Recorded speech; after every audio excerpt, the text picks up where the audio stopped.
Norbert Wiener was born on November 26, 1894 in Columbia, Missouri, where his father, Leo Wiener, was completing a year-long appointment at the University of Missouri before accepting a permanent post in Slavic languages at Harvard. Leo, a polyglot emigre from Bialystok, and Bertha Kahn Wiener, the Boston-born daughter of German Jewish merchants, decided to educate their first child almost entirely at home. By age 5, Norbert was reading Darwin and working algebra proofs on a slate board. By 8, he had mastered intermediate calculus from his father's handwritten notes and was parsing Kant's Critique in German.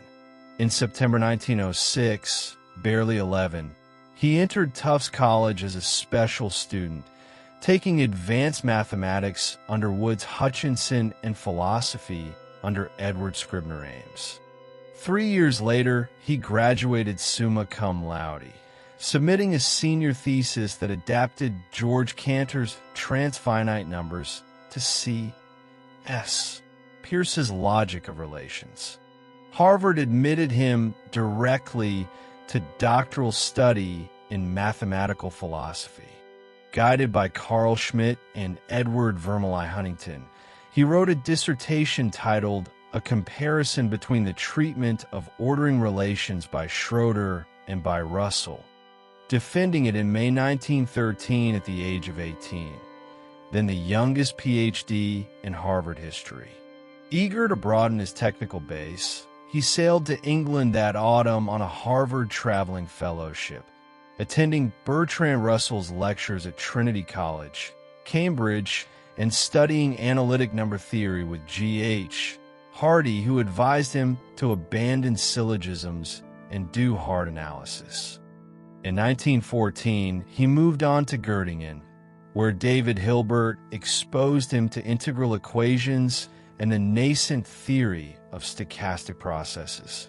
Outbreak of war forced Americans to leave Germany, so Wiener returned via neutral Holland and spent the winter writing book reviews for the nation on topics ranging from Einstein's new relativity papers to William James's radical empiricism. During World War I, Wiener served briefly as a civilian mathematician at the Aberdeen Proving Ground, calculating ballistic firing tables until chronic myopia disqualified him from field work.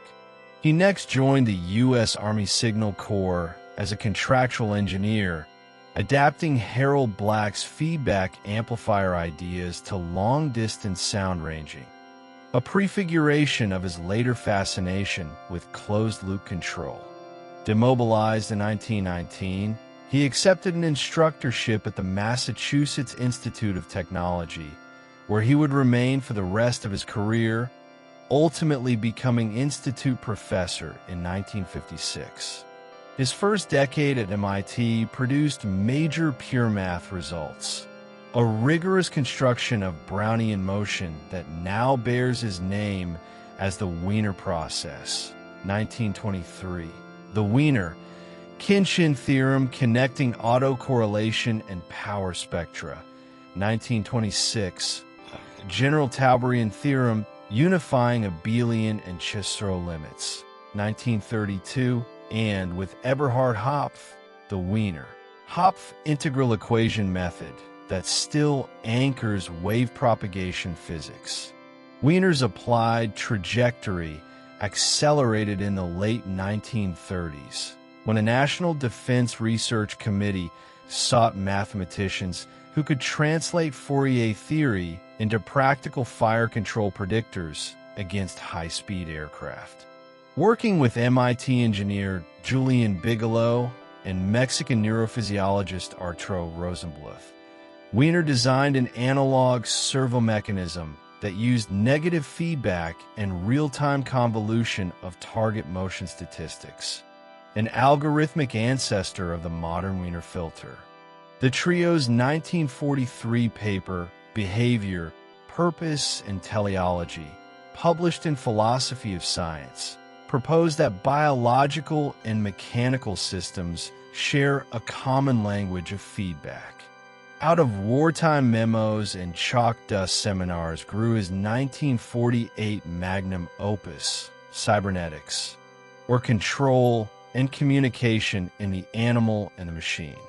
The book fused statistical mechanics, information theory, and neurophysiology into a general science of self-regulating systems, selling 40,000 copies in its first 3 years. Astonishing for an MIT technical monograph, and triggering the Macy Conferences that knit together anthropologists, engineers, and psychoanalysts around the new vocabulary of homeostasis, servo, and bits. Despite contributing decisively to radar-based air defense, Wiener recoiled from the hydrogen bomb spiral. In an open letter to Science, January 1947, he refused further classified contracts, warning that the Pentagon transforms every human hand turned to it into an instrument of destruction.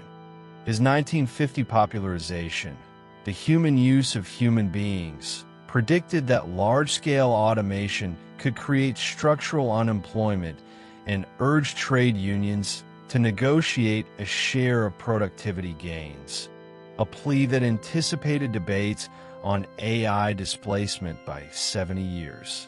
He followed with Cybernetics and Society, 1955, and God and Golem, Incorporated, 1964, the latter earning the first National Book Award in the newly established science category. Wiener's mathematical creativity persisted alongside public advocacy. He published a pair of 1958 papers in the Journal of the American Mathematical Society on nonlinear prediction that introduced orthogonal functionals in Hilbert space, laying groundwork for adaptive filters. Collaborations with II. Hirschman refined Fourier transform convergence criteria, while seminars with Soviet probabilist Andrei Kolmogorov via clandestine correspondence, circumventing Cold War travel limits, pushed forward spectral analysis of stationary processes. Always interdisciplinary, he consulted with MIT linguist Roman Jacobson on phonemic coding and with ophthalmologist Plotinus Bowen on retinocortical feedback, arguing that eyesight is a statistical decision theory executed in wetware. In 1926, he married Margaret Engemann, a Wellesley physics graduate.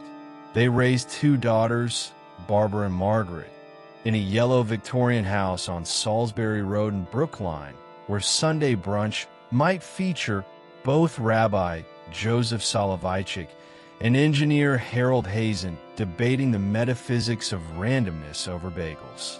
A large, bearded man who quoted Pascal in the original French between sips of scalding tea, Wiener was also chronically disheveled. Anecdotes abound of him losing track of his own street address. He once telephoned home from the MIT payphone to ask his wife where he lived. Yet his episodic absent-mindedness masked a prodigious memory. He could reproduce entire pages of Leibniz's discourse on metaphysics from recall and correct graduate proofs line by line without notes. On March 18, 1964, while delivering a series of invited lectures on harmonic analysis at the Royal Institute of Technology in Stockholm, Wiener collapsed from myocardial infarction and died en route to Karolinska Hospital. He was 69. MIT lowered its flag. Soviet academicians sent telegrams praising a citizen of the world of logic.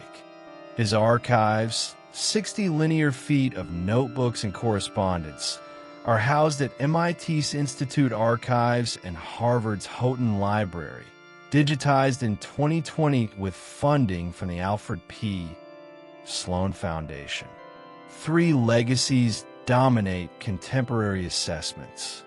First, in pure mathematics, the Wiener process and the Wiener Hopf technique remained foundational in stochastic calculus, signal processing, and quantum field theory. Second, in engineering, the Wiener filter and his early articulation of negative feedback underpinned modern control theory, from noise-canceling headphones to Kalman navigation. Third, as a public intellectual, Wiener inaugurated the ethics of automation, insisting that the design of intelligent machines demands prior commitments to human welfare, a line of argument that resurfaces today in debates over algorithmic bias and autonomous weapons. His life embodied the reciprocal dance between abstraction and apparatus. Equations became servos, servos became metaphors, metaphors pushed society to grapple with choices it had avoided. In one of his final letters he wrote, "Progress imposes not just new answers, but new questions. The fate of man may depend on how quickly he learns to ask them."